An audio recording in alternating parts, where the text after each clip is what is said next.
Welcome to Paranormal Palace Radio, where truth equals reality, and truth is often stranger than fiction. Hello everyone, welcome to Paranormal Palace Radio.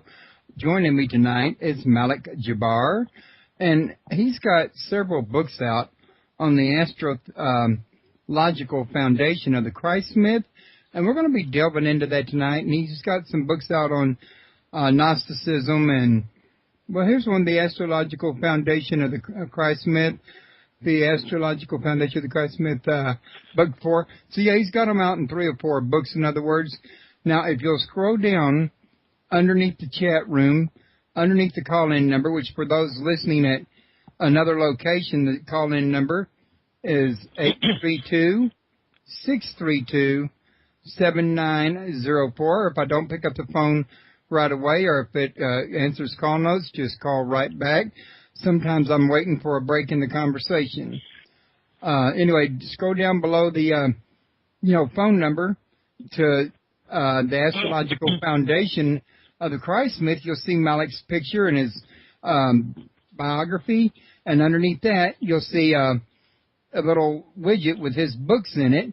And all you got to do is click on any one you're interested in. It'll take you right to the book. And we will be moving this to the archive tomorrow to make room for the next show. But his book will still be linked over there tomorrow. And if anybody is listening somewhere else and you want to join chat, just come over to www.paranormalpalace.com. And membership is free. It'll get you into the chat room. And also, if you'll go to www.malikjabbar.com, you'll find all of his books. His publishing company, I think is what it is, it looks like to me, and a lot of information about him and about his books. So, Malik, how are you doing today? I'm just doing just fine, Royce, and I'm glad to be on your program. Well, I'm glad to have you on my program. This is a, pretty important subject to me. I know that there's a lot of religions out there, and, well, I think you and me both know, after a little bit of research, that can't all of them be the one true path to God. They probably all have a little bit of the way. You just have to figure out which is and which is not. You know what I mean? Right. But I think people need to know that, because I think they can get a more rounded life with their walk with God if they try to look around in more than just one religion, in other words. Yeah, and I think in the end, it's going to boil down to an individual choice. I can't see everybody coming into full agreement on which religion or which God is right. So people have to have the freedom to make their own choices. And I myself, I'm all for that. I'm not a religious person myself. Although I do believe in God, I don't believe that man has properly defined God. So I don't follow any particular religion. I don't either. Okay. So, like I was brought up in the Islamic faith, and I did 5 prayers a day and the whole thing coming up as a youth. But as I got older and began to think more inquisitively and maturely, I became dissatisfied with that and Christianity, Judaism. Well, every religion that I investigated, none of them satisfied me. Now with my books, the main focus of my books, I deal with the interpretation of biblical mythology, because the Bible, the Quran, and the Torah, they're not actually historical books, as I see it and as many others see it, but they're books of mythology. And so when one investigates my books, they will see that a lot of references to the Bible. But what I say in reference to the Bible in my books, it applies to the Quran, and it applies to the Torah, the Tanakh, and all of the monotheistic books, And And that's one thing I want people to understand, because some people, when they hear my name, the Muslim name, they think it's a Muslim making an attack on Christianity, which is not the case. I don't believe in Christianity, and I don't believe in Islam either. I'm a free thinker, and although we use the Bible as our tool for investigation, what I say in my books, it applies to monotheism in total. Okay, I'm glad you clarified that, because it'll help people understand you better. Yeah, that's what I think. Okay. But now, okay. Oh, go ahead. I'm sorry. I'm at your disposal, or I can. Now, like I was saying, the main premise of my books is that the Bible is not historical, and it's a book of mythology, and that mythology is the child of astronomy, and that mythology has evolved from astronomy, and here today in religion has evolved from mythology. And for instance, when we look at the ancient mythology of the Greeks and Romans, we find their gods by the names of Jupiter, Mars, Vulcan, Apollo, Venus, and other such associated names. It's clear that there's an astronomical connection with the gods that these people worship in their mythology. And the point that I make in my books is that the same applies today with monotheism and other various religions too, but we're focused on monotheism, Christianity, Judaism, and Islam, that these gods of our faith, they have astronomical counterparts. And what my books do, they deal with explaining and proving these counterparts. Now, one way to exemplify that, let's take. Okay, go ahead. Are you there? Yeah, I'm here. I do apologize. Something seems to have gone wrong with my dogs on my end. That doesn't usually happen, and we got them under control now. So let's go ahead and continue. And I apologize for the interruption. Okay, no problem. But now let's take I just want to make an overview of one particular subject here, and then we can have a little give and take as you wish, Royce. Okay. So the details are in my book, but I just want to make an overview to kind of exemplify the subjects that my books get into. Now, for instance, let's take the Garden of Eden saga in the Bible. Now, we know with that tale, we have a situation of Adam and Eve, supposedly the first human pair, and we find them in a garden of delights with a talking snake, with a tree that has knowledge, with another tree of life. Now, this particular tale, I think most rational people will agree, excuse me, I have to take a sip of tea there. I think most rational people will agree that the tale cannot be literally true, although there are fundamentalist Christians and Muslims who say it has to be true.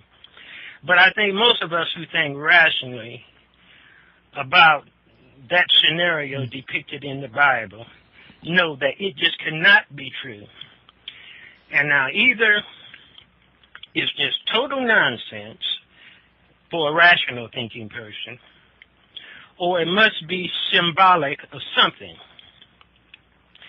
And what we do under with astromythology, with scenarios like that depicted in the Bible of Adam and Eve, we search the ages and the eras of the heavens, and we try to find some correlations so that we can find the cosmic or astronomical counterparts to this talking serpent, to this tree of life, to the tree of knowledge and good and evil, and to Adam and Eve. And by finding these correlations, then we're able to break the symbol, decode the symbol, and make some type of rational sense out of that story. And I'm going to give an overview of the definitions which I have found in my research on this subject. And now within my book, there are graphs and there are charts and there are references for other sources to get information to corroborate the assertions made in the book. But what I'll have to do now in explaining this particular tale, this particular fable, is to just give an overview of it. But now with this tale here, with Adam and Eve in the Bible, which makes no sense literally, I think most of your audience, would agree with that. In searching for correlations to the event described, when we go back about 8,000 or 9,000 years to the astrological age of Gemini, which that astrological age, it came on about 6,606 BC, if my memory is correct. I have a chart of all these ages, astrological ages, in my books, of course. But an astrological age, of course, that is referring to which particular zodiac constellation is occupying the vernal equinox in any given era. And the astrological ages, they go from, they measure 2,160 years. That means that a particular zodiac sign is occupying the vernal equinox for that period of time. And 6,606 BC, we find Gemini coming to the collar of the vernal equinox. Now, also at that time, in 6,606 BC, some other coordinates that are used extensively in astromythology or astrotheology are the circumpolar stars. The circumpolar stars, the stars which and constellations which revolve around the polar hub, the celestial polar hub. These are non-setting stars. At the same time that Gemini was coming into play at the vernal equinox, the constellation of Draconis was coming into play at the amongst the circumpolar stars. And the circumpolar stars, you got about 6, 7, 8, 9 constellations, whatever, that are constantly visible because of their positions at the north celestial pole. Now, Now, what we need to do in order to make some sense out of the Adam and Eve scenario given in the Bible is to make some correlations between the positions of the stars during the era of Gemini, because, like I said, we have found that that is the era that matches this story in the Bible, and the various components of the Garden of Eden saga. And I'll do that pretty quickly as an overview, and striking details are in my book, as I said before. But now, okay, we have the talking snake of Genesis. Now, this talking snake, it can be correlated to the constellation of Draconis, the dragon constellation. That constellation is known as the dragon, is known as the serpent, is known as a constellation in the mythology I'm talking about, is known as a rather demonic constellation. And that constellation, we can prove and have proved, has correlations to the talking snake in the Genesis of the Bible. Now, we notice that the Bible tells us that this serpent in Genesis, it was wrapped around the tree and communicated with Eve and Adam from that position. Now, two other major components of the circumpolar era, by which it is demarcated, are the celestial pole and the pole of the ecliptic. The celestial pole, of course, is an extension of the Earth pole into the heavens. And the pole of the ecliptic being the pathway of the sun, apparently around the Earth, and its pole, of course, is 90 degrees from the ecliptic. So the pole of the ecliptic and the celestial pole are about 23.5 degrees apart. But the point is, that helps bring great clarity to this myth in the Bible, is that the constellation Draconis is a winding, twisting constellation.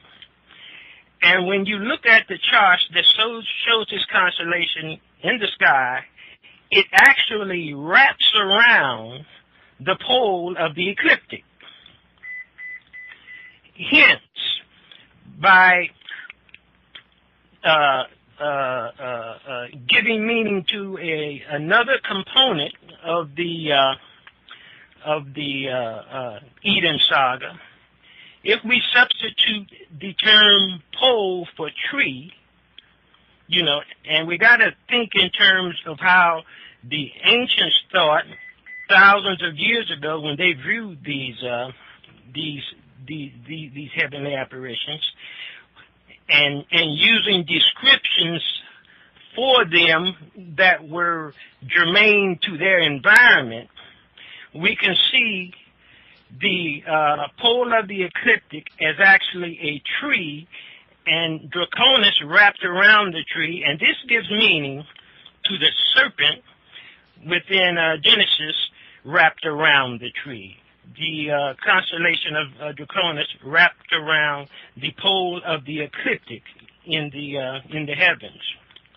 Now, the Bible also says that there was a tree of life, that there's the tree of the knowledge of good and evil and the tree of life. Now, the other tree, of course, is the celestial pole of the earth. Now, the celestial pole, as we mentioned earlier in the conversation, the stars that revolve around the celestial pole, they never set. They're there constantly. We know that our other stars, they come and go.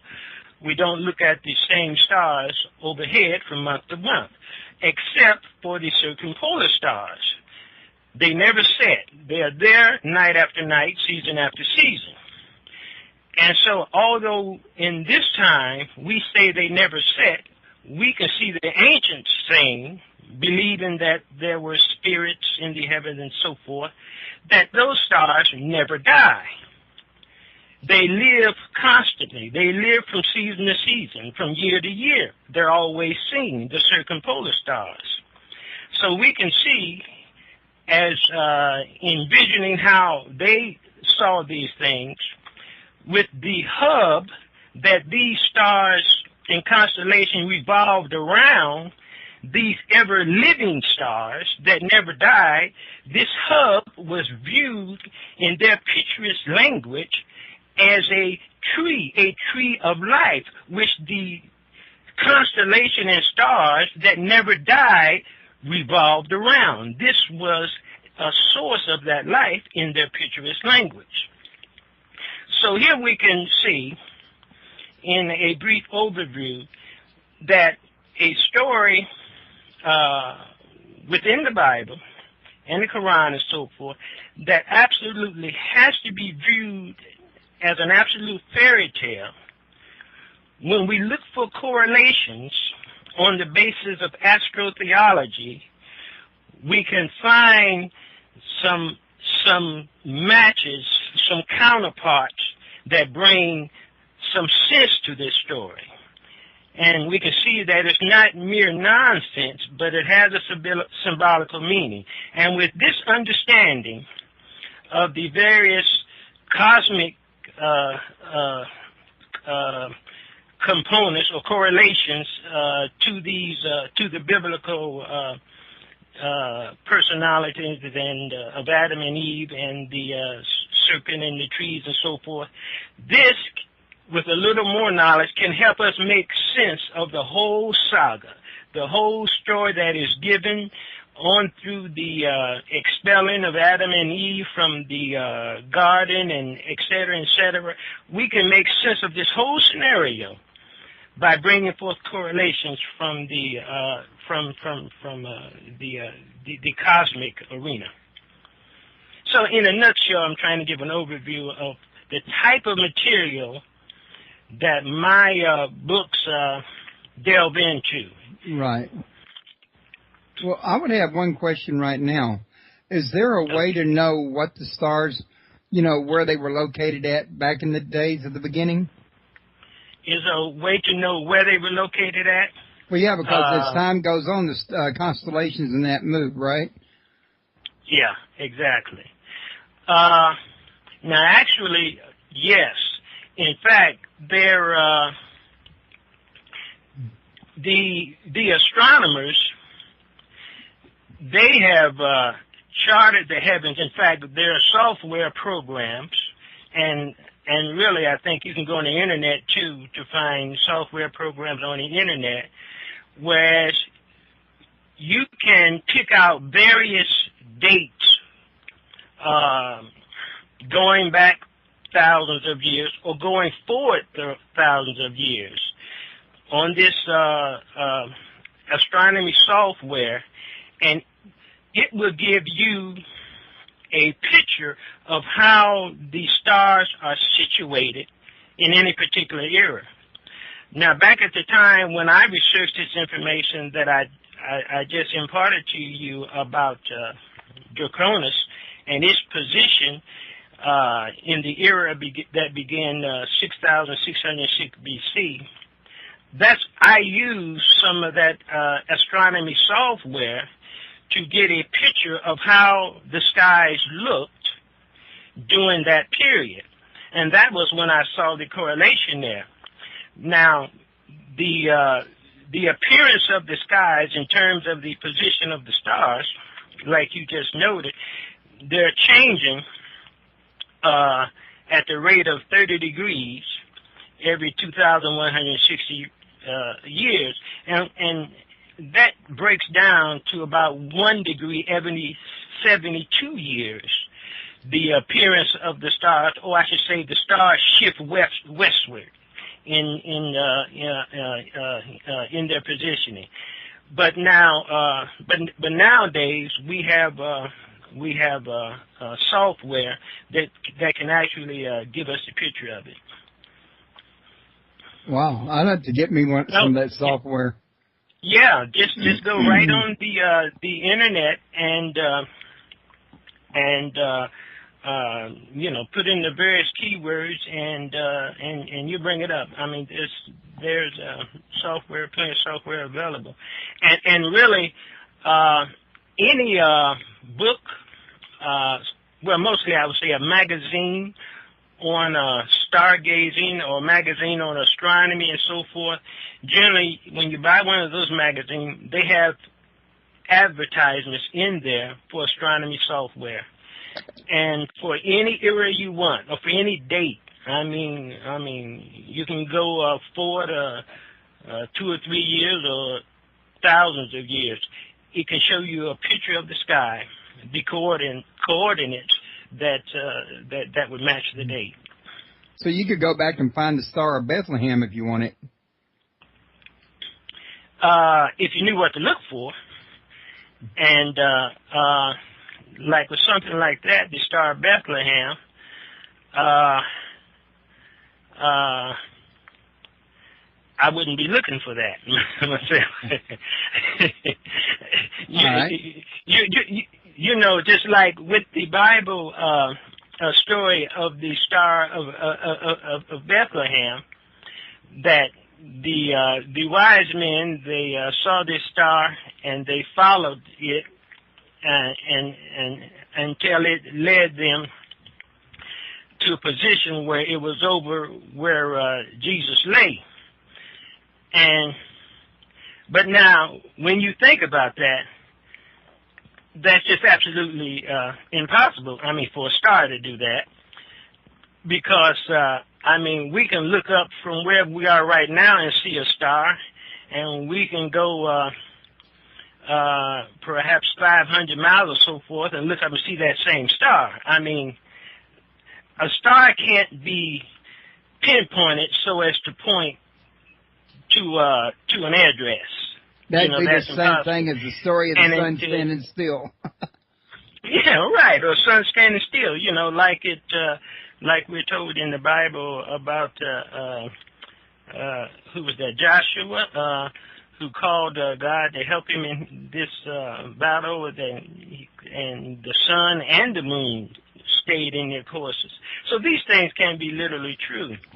And actually, I give astrological definitions to the Star of Bethlehem in one of my books. I think it's book 2 of the Astrological Foundation. I explain with cosmic correlation what that actually means, and it's you know, it really you know, in fact, Jesus. Now, when that explanation is made within my book, it correlates Jesus. As I said, my books deal with correlations. It correlates Jesus to a sun god. And with Jesus as a sun god, we were able to make sense out of his star signifying where the sun is.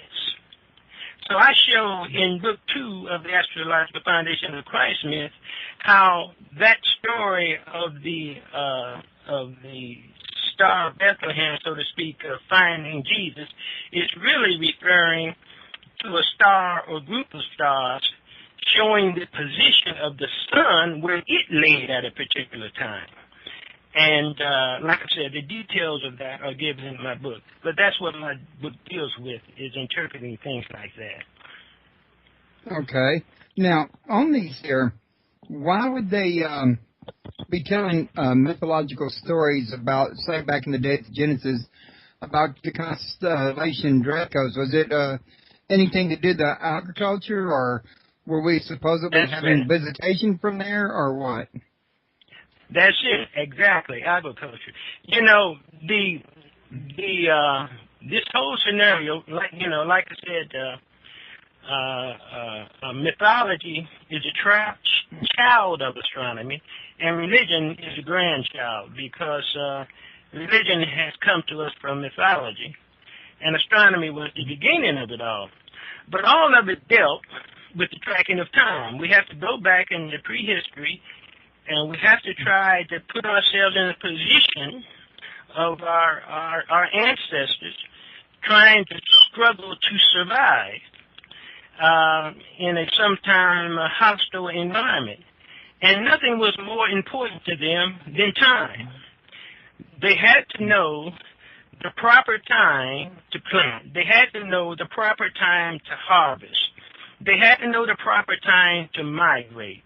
They had to know the proper time to build shelters against torrential rains or cold weather, or prepare for droughts. And so this led them to charting the heavens, the celestial heavens, the stars, the movements of the sun and the moon and the planets and the stars. This led them to observing the tracks of the heavenly bodies, keeping records of them. Now, of course, when they kept records, to begin with, they didn't have written records, so they kept records in terms of their mythological stories. Right, oral and traditions. Their mythological tales, and their oral traditions, exactly. So this is how they kept the myths records. made it easier to remember, but since there was no education back then. Exactly. There was no education. There was I mean, in some cases they hadn't formulated written language, and even if they had, being able to store it and keep it from generation to generation, because whatever knowledge that a generation achieved, they wanted to pass it on, of course, and so it all dealt with the tracking of time. Now, you know, if you look at the biblical holidays, the 7 major Jewish feasts, all of these holidays, they deal with time. They deal with the cardinal points of which are the vernal equinox and the autumnal. Yeah, that's equinox. why you got Christmas during the winter solstice, Exactly. Easter during the spring equinox, and the Feast of Tabernacles in September.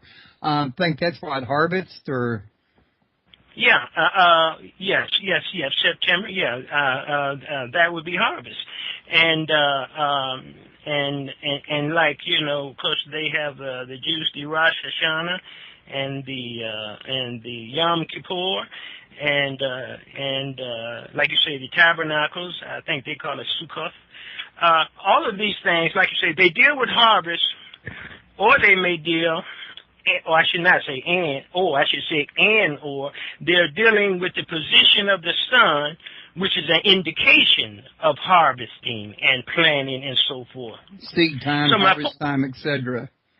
Yeah, I mean, so you can see that the original intent of these various festivals were really tracking time so as they could be cued or clued as to when to plant or harvest. And of course, as time went on and religion developed from mythology, of course, these agricultural holidays became religious holidays.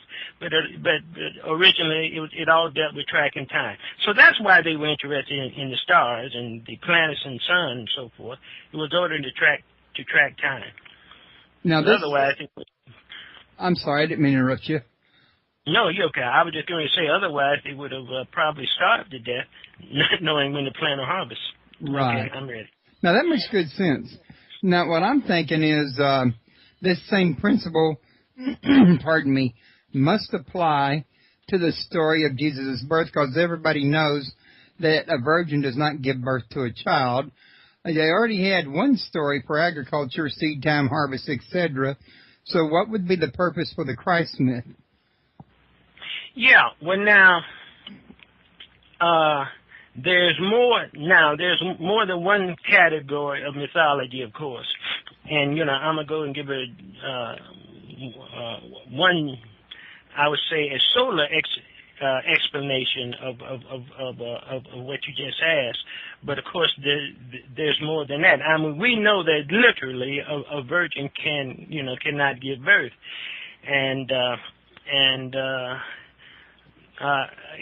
Now a full account of that, I believe, is book 3. I wrote this book, The Astrological Edition of the Christ Myth, in 4 volumes because I cover the subject, in a step-by-step manner. Book 1, 2, 3, and 4. And in book 3, all of the books deal to some extent with the astrological foundation of Christ myth, but a lot of information concerning the birth of Christ, why I said it December 25th, and when the conception took place, it's in that book. But anyway, going back to the cardinal points, when we look at, for instance, spring, which comes on March 21.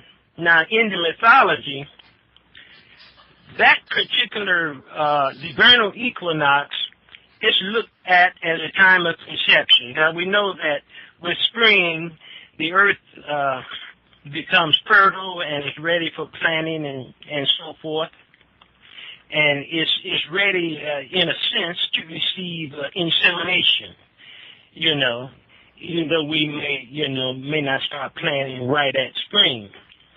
But that point in the astral mythology, that point of the vernal equinox, it's looked at as a point of insemination, of marriage, if you will. And one part of the Bible is referred to as the bridal chamber in the mythology, and we explain that early within the books. But anyway, if you count 280 days from March 21 to December 25th on your calendar, 280 days, and we know that human gestation is 40 weeks, 280 days. If you count from March 21 to December 25th, that is exactly 280 days. So in the astral mythology, we see the sun, when it crosses the vernal equinox at March 21, this is an act of insemination. The heavens inseminating the sun, the marriage of the Father-Son with the heavens, so to speak, so as to produce a child son that is born 280 days, and this is in exact correlation to human gestation on December 25th. And so, that's one very significant correlation there. Okay, so you might say the myths largely about death and, life, birth, death, and maybe even rebirth?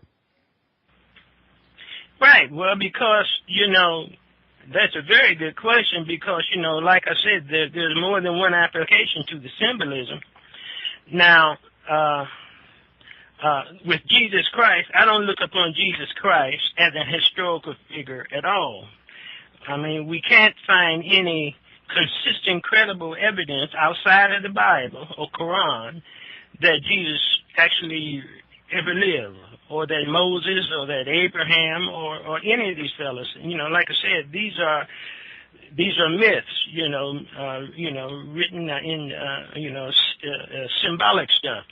But anyway, in terms of the resurrection, if we look at the cardinal point, the winter solstice at December 22,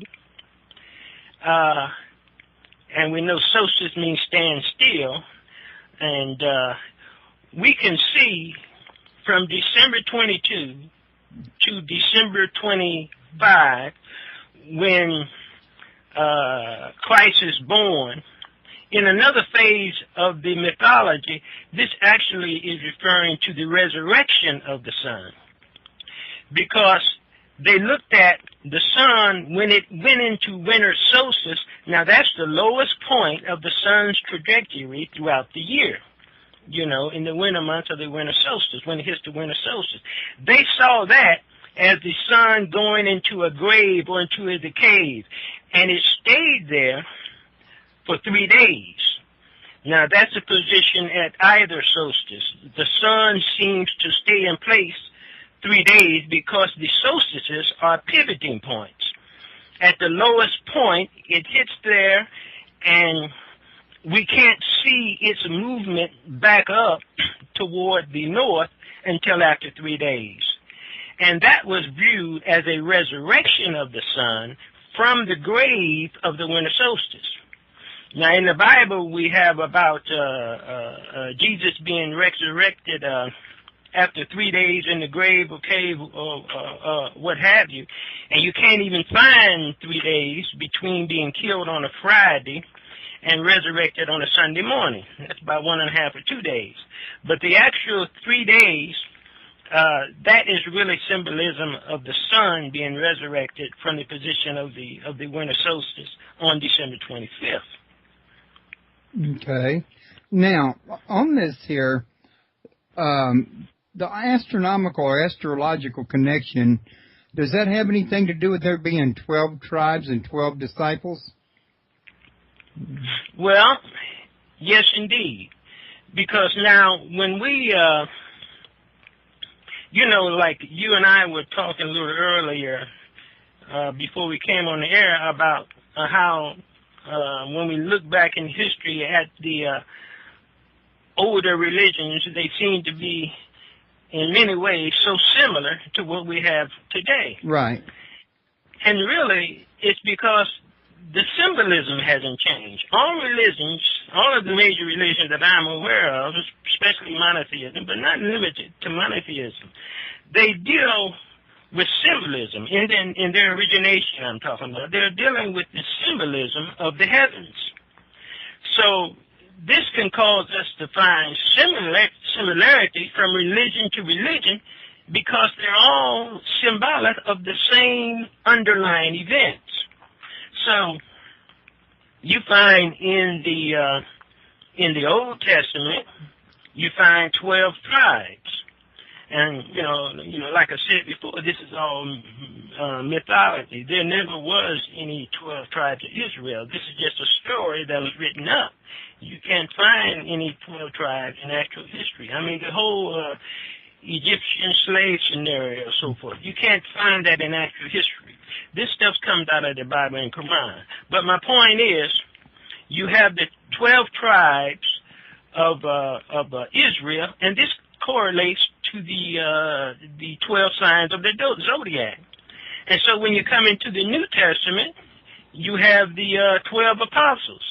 It's the same symbolism. Instead of calling them tribes, I mean, they call them whatever fits the subject matter or the culture or the storyline.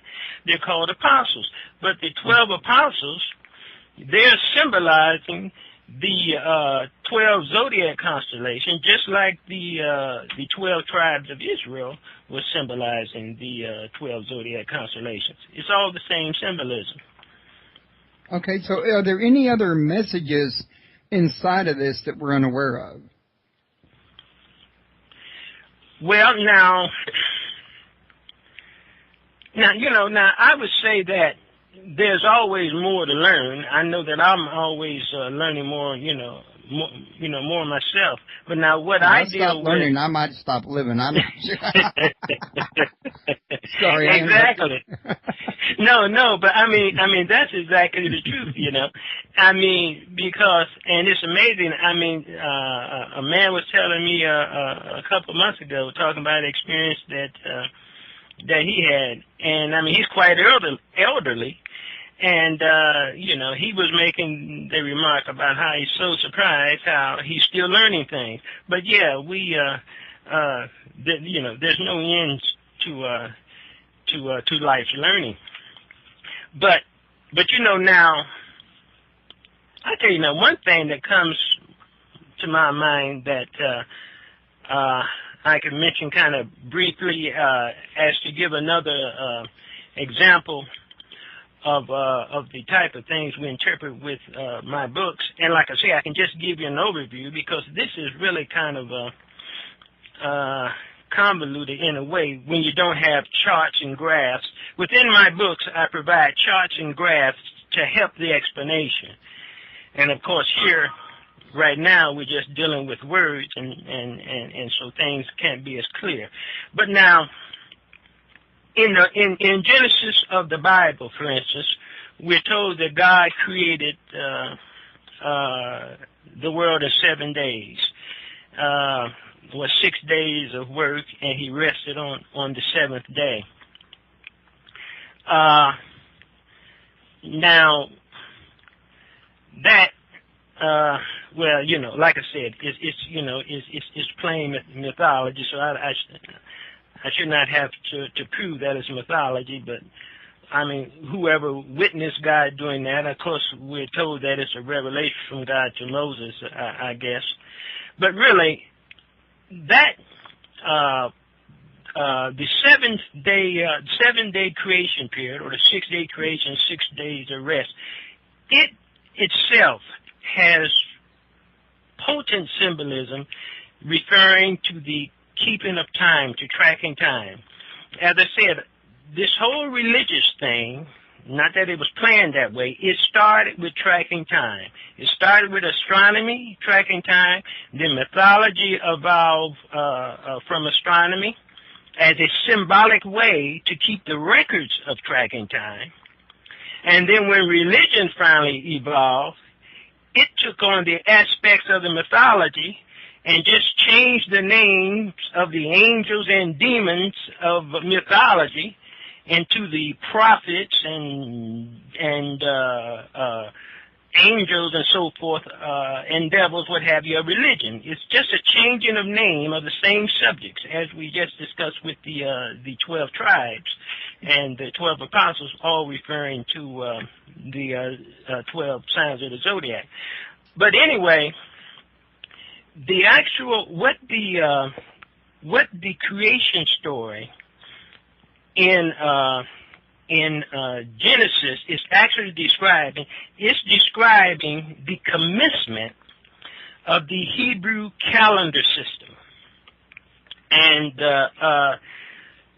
the 6 periods of creation is actually referring to their dividing the cycle of the moon into 6 segments, and a 7th segment where it rests. You know, we say that God worked for 6 days and he rested on the 7th day.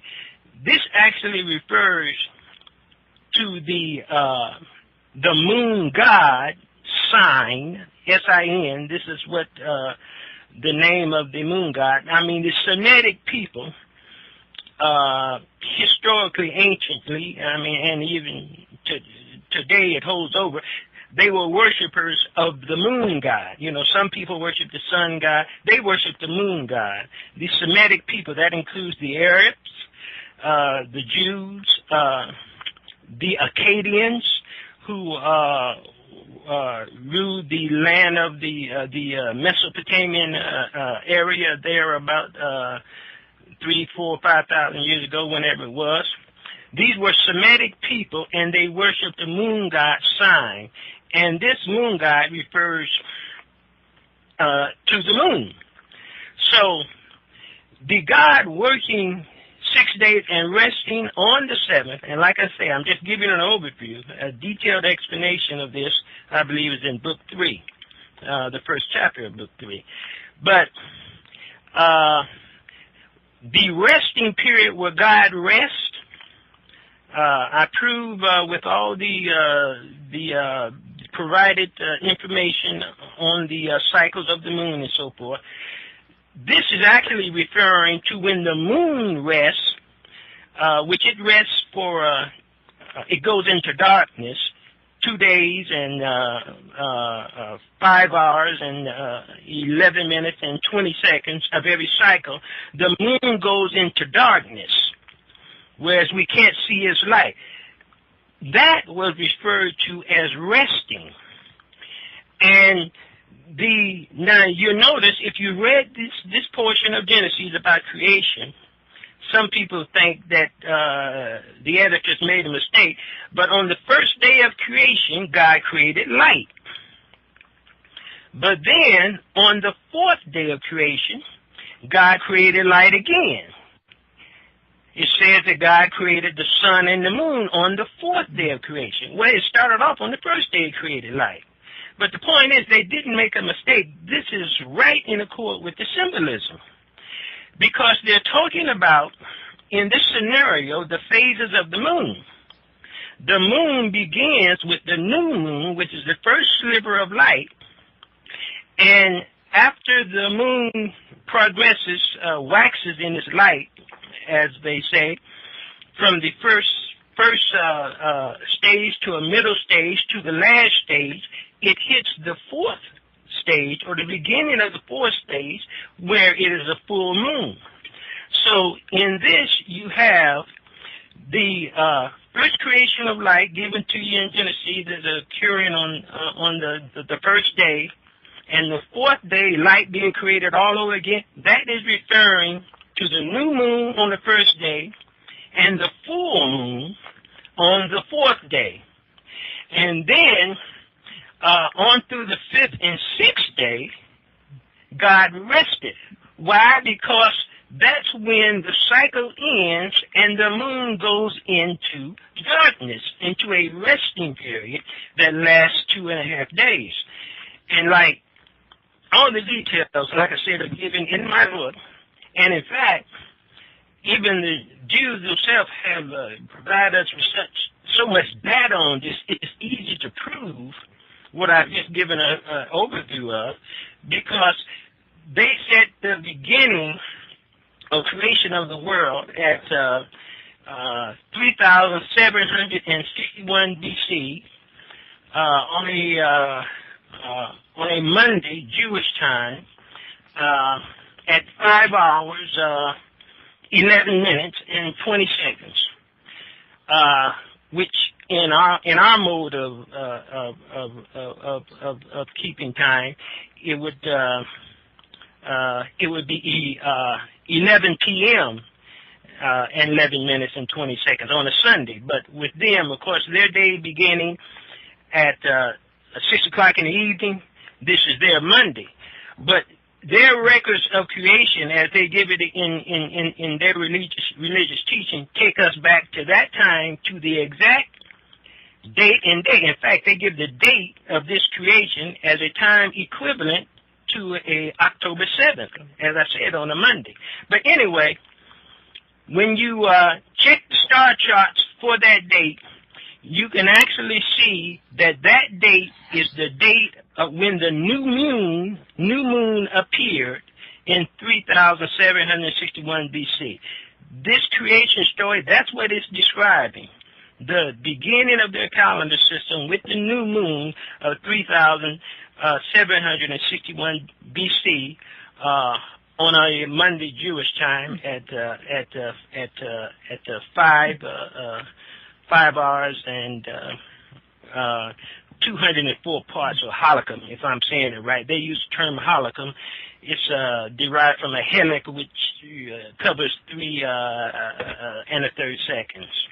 But anyway, that's just further corroboration. Once your audience choose to read that, they'll find the details, graphs, and all the proofs that show that this thing that we call religion, it can be traced back to the tracking of time. And the various myths or stories in the Bible are really symbolic tales of astronomical interactions. Okay.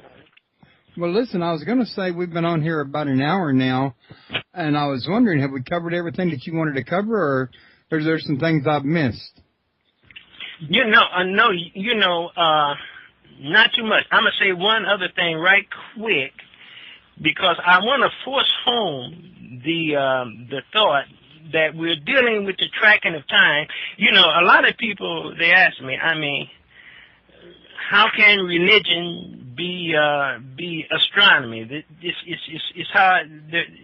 They have trouble making that connection. And like I say, it really requires a little study. But once you start studying, you see the connection of it right away.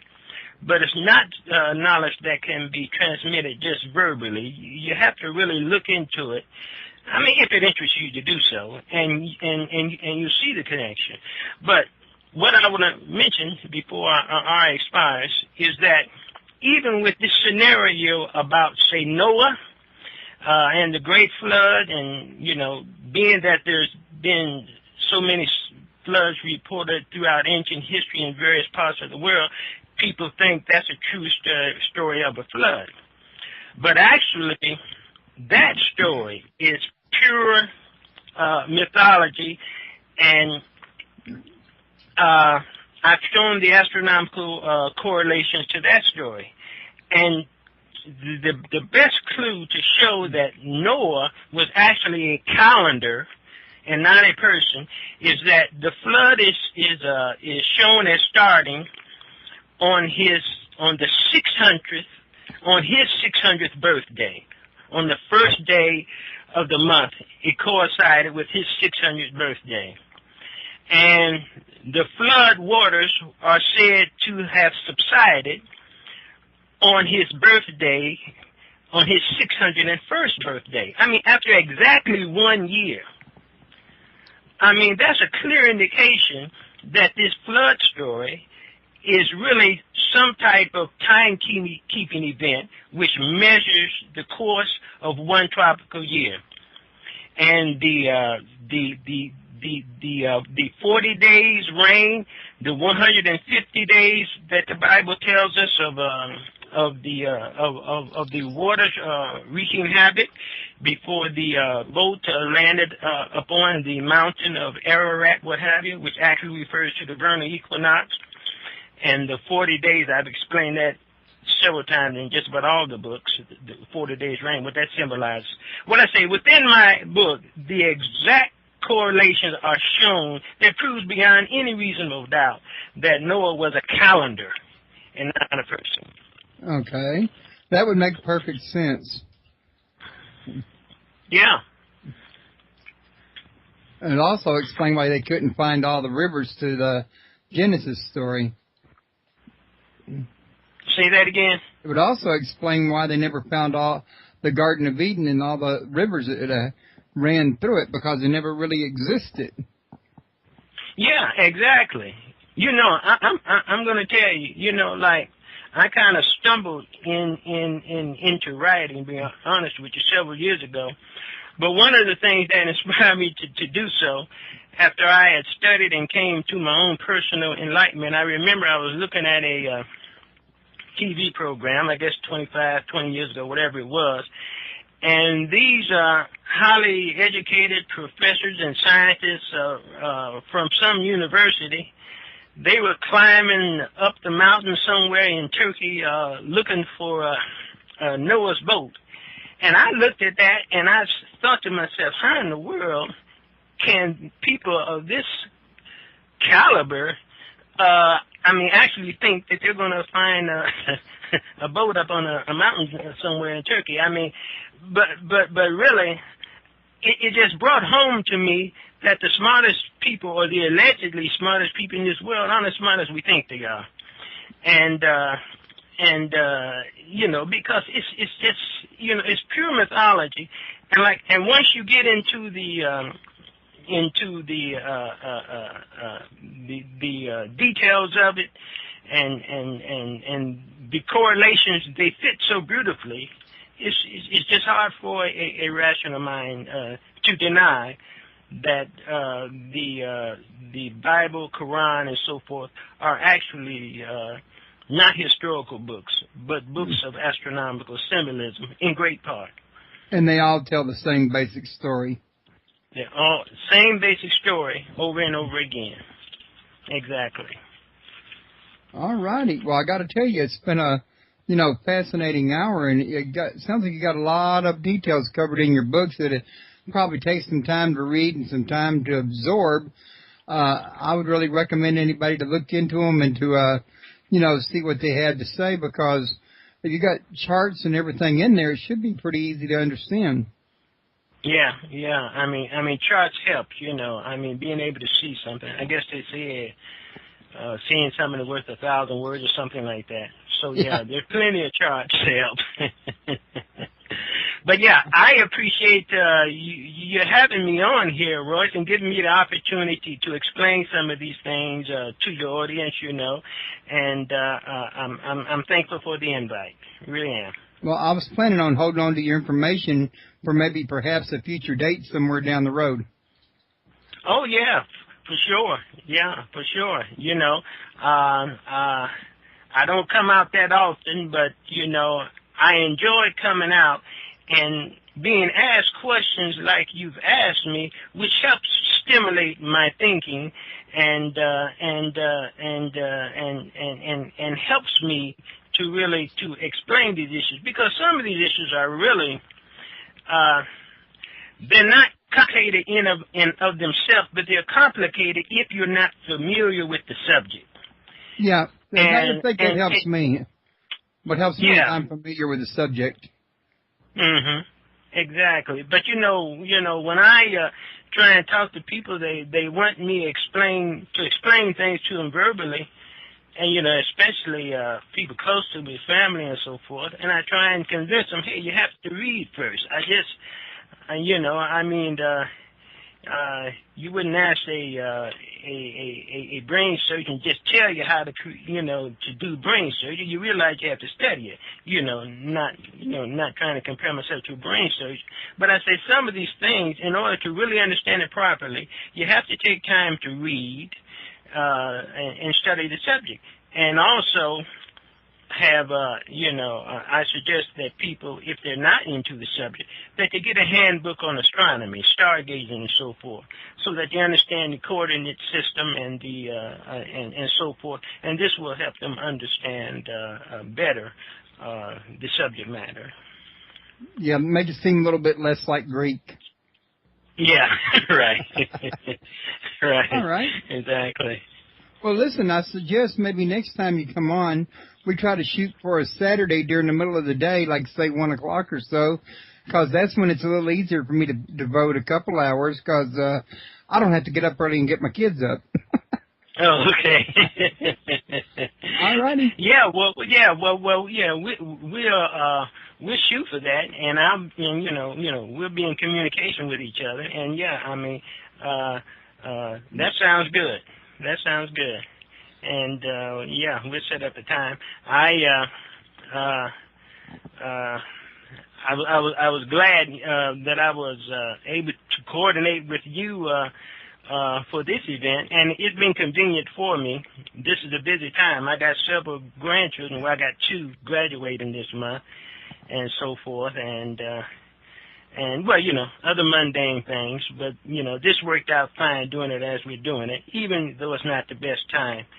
But the information is recorded, so it'll be there, and so I appreciate it. Okay, now thank you, and I'll be sending you some links to where I upload the show at. Okay, Royce, and it's real nice talking to you, and thank you to your audience also. Thank you, and I really do appreciate you. You've been a very interesting guest, and people in the chat room even said you were an interesting guest. Oh, man, it's nothing better than that.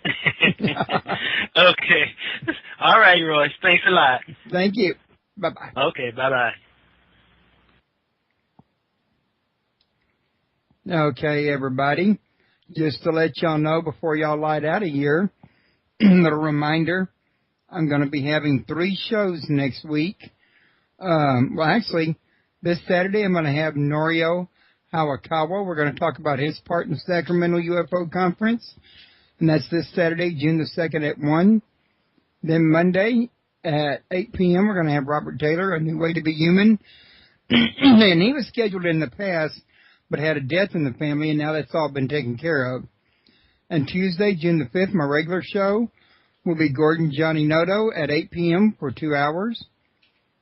And then Wednesday, June the 6th, Tommy Hawksblood will be returning, and he's going to be talking to us, think about spirit and religion again.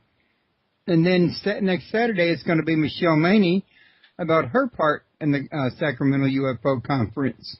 So y'all don't want to miss that. And I hope to see you guys there. I'll be sending out promos and reminders as usual. Don't forget to stop by and check with our friends at World UFO Today. I got the link right up in the upper right-hand corner. Don't forget to stop by and visit my friends at, well, I had the link in front of me a minute ago and I scrolled right past it. Okay, I'm back to it now. At these UFO, these alien and UFO forums and networks, Alien and UFO Community, Supernatural UFO, and United Paranormal International.ning. If you click on the friends link, their banners are right there, and they're clickable. Just click right over to them. And also, if you're interested in radio shows like this one, don't forget, there's Gary Brown at UKPN Radio. There's Jim Harold at jimharold.com. The Gradian Report with Micah Hanks. And these banners are all on the radio favorites link in the nav menu on your left. And it's also Ohio Exopolitics with Mark Hamill. All great hosts. I recommend any one of them. And they're all friends of mine. Well, so I like to get a plug-in for friends and for people I have a lot of respect for. And don't forget to help pass the show's link around, and hopefully your friends would want to come, join us in chat. And in the meantime, I'm going to call that quits, and I'll holler at you guys at the next show. I want to thank you for coming. Couldn't have a show without you, my listeners. I had to have a listener and a guest both, one to talk, one to listen, and one to ask questions if possible. So it's always a pleasure to have you. Please keep coming back. Thank you very much. Y'all have a good night.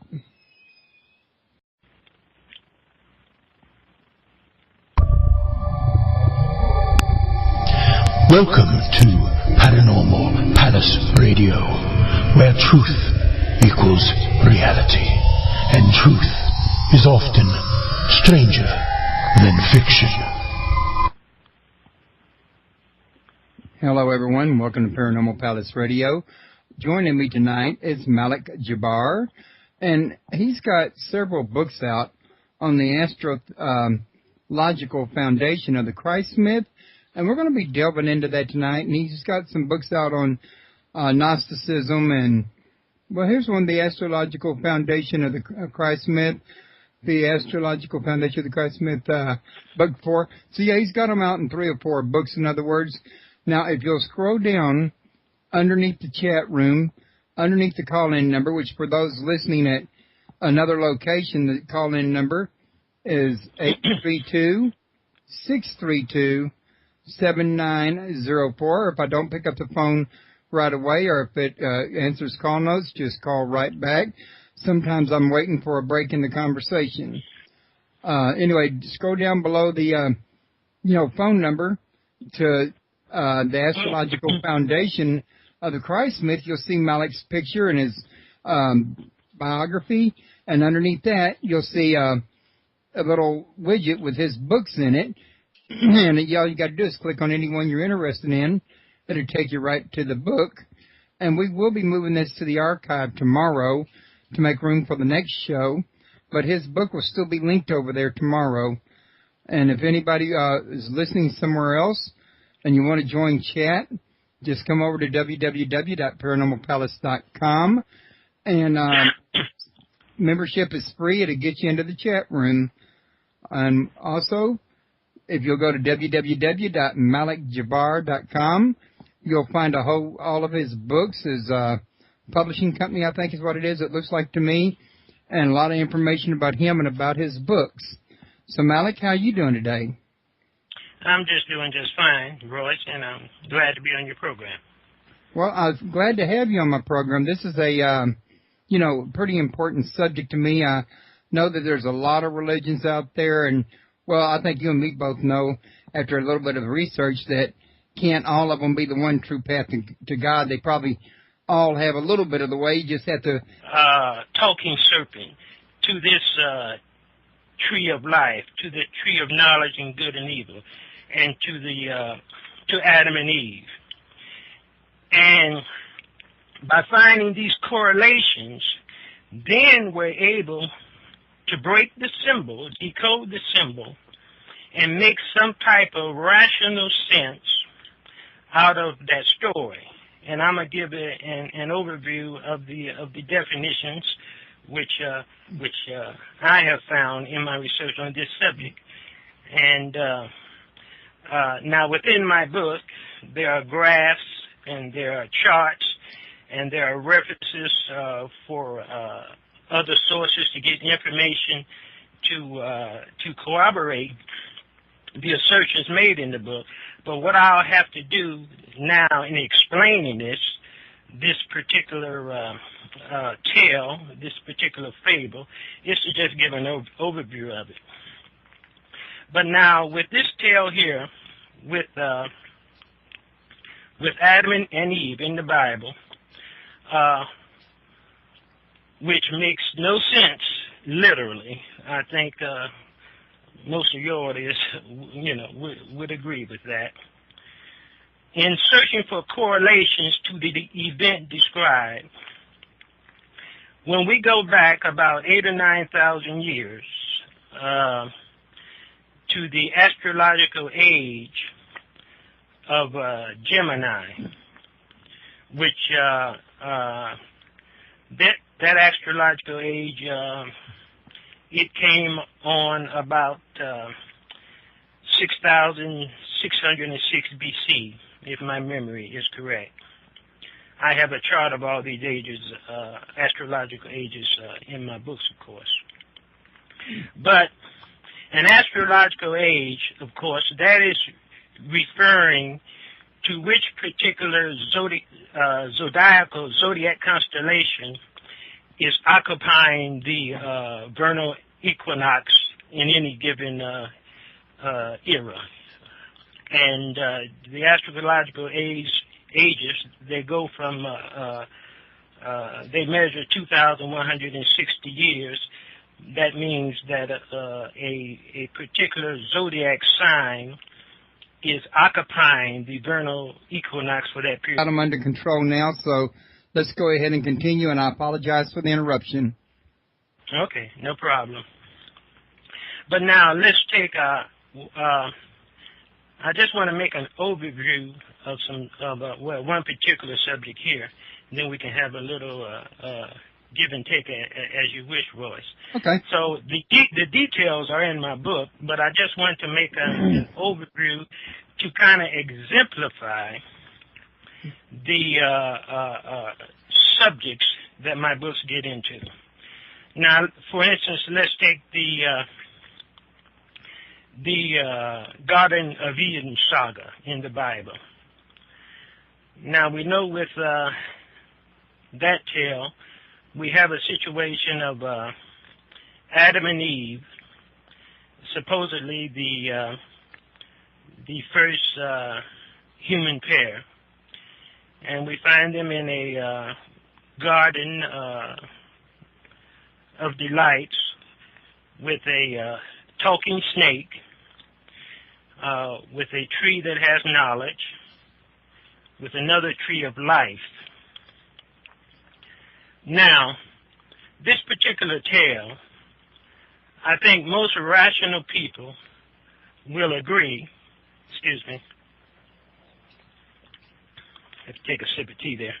I think most rational people will agree that the tale cannot be literally true, although there are fundamentalist Christians and Muslims who say it has to be true.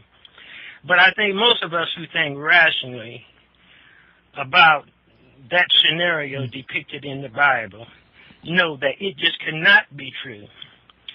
And now either it's just total nonsense for a rational thinking person, or it must be symbolic of something. And what we do under with astro-mythology, with scenarios like that depicted in the Bible of Adam and Eve, we search the ages and the eras of the heavens, and we try to find some correlations so that we can find the cosmic or astronomical counterparts to this either. I'm a free thinker, and although we use the Bible as our tool for investigation, what I say in my books, it applies to monotheism in total. Okay, I'm glad you clarified that because it'll help people understand you better. Yeah, that's what I think. Okay. But now, okay. Oh, go ahead. I'm sorry. I'm at your disposal, or I can. Now, like I was saying, the main premise of my books is that the Bible is not historical, and it's a book of mythology, and that mythology is the child of astronomy, and that mythology has evolved from astronomy, and here today in religion has evolved from mythology. And for instance, when we look at the ancient mythology of the Greeks and Romans, we find their gods by the names of Jupiter, Mars, Vulcan, Apollo, Venus, and other such associated names. It's clear that there's an astronomical connection with the gods that these people worship in their mythology. And the point that I make in my books is that the same applies today with monotheism and other various religions too, but we're focused on monotheism, Christianity, Judaism, and Islam, that these gods of our faith, they have astronomical counterparts. And what my books do, they deal with explaining and proving these counterparts. Now, one way to exemplify that, let's take. Okay, go ahead. Yeah, I'm here. I do apologize. Something seems to have gone wrong with my dogs on my end. That doesn't usually happen, and we got to figure out which is and which is not. You know what I mean? Right. But I think people need to know that because I think they can get a more rounded life with their walk with God if they try to look around in more than just one religion, in other words. Yeah, and I think in the end, it's going to boil down to an individual choice. I can't see everybody coming into full agreement on which religion or which God is right. So people have to have the freedom to make their own choices. And I myself, I'm all for that. I'm not a religious person myself. Although I do believe in God, I don't believe that man has properly defined God. So I don't follow any particular religion. I don't either. Okay. So, you know, like I was brought up in the Islamic faith, and I did 5 prayers a day and the whole thing coming up as a youth. But as I got older and began to think more inquisitively and maturely, I became dissatisfied with that and Christianity, Judaism. Well, every religion that I investigated, none of them satisfied me. Now with my books, the main focus of my books, I deal with the interpretation of biblical mythology, because the Bible, the Quran, and the Torah, they're not actually historical books, as I see it and as many others see it, but they're books of mythology. And so when one investigates my books, they will see that a lot of references to the Bible. But what I say in reference to the Bible in my books, it applies to the Quran, and it applies to the Torah, the Tanakh, and all of the monotheistic books, you know. And that's one thing I want people to understand, because some people, when they hear my name, the Muslim name, they think it's a Muslim making an attack on Christianity, which is not the case. I don't believe in Christianity, and I don't believe in Islam.